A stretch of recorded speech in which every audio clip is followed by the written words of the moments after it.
যেন নবীর কদমে আমার জানাজা টুকুন হয়, জান্নাতুল বকি শরীফের মাটিটা পাই।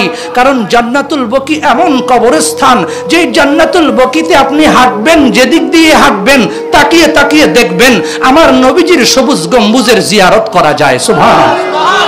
মনে হয় যেন আশিকে রাসূলেরা, গোলামে মুস্তাফা যারা, তারা শুয়ে শুয়ে কোনো পাসপোর্ট, কোনো ভিসা, কোনো টিকেটের জটিলতা ছাড়া আমার নবীর সবুজ গম্বুজ জিয়ারত করে করে, আমার নবীর দিদার করে করে, আমার নবীর কদমের ধুলায় ধন্য হয়ে হয়ে শান্তির বাগানে শুয়ে আছে। ঠিক কিনা বলুন?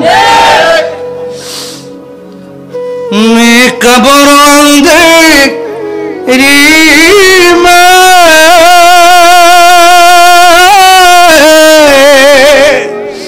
घबराऊंगा जब तन्हा,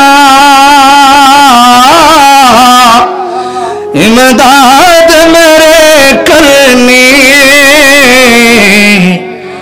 आ जाना रसूल अल्लाह।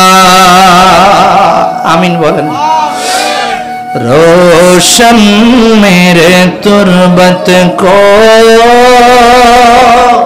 लिल्लाह जरा करना,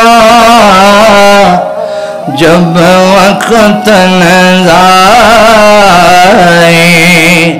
दीदारे अता करना। ऐ सबज़े गुंबद वाले मंजूर दुआ करना, जब वक्त नज़ाए आका दीदारे अता करना। आमीन आमीन।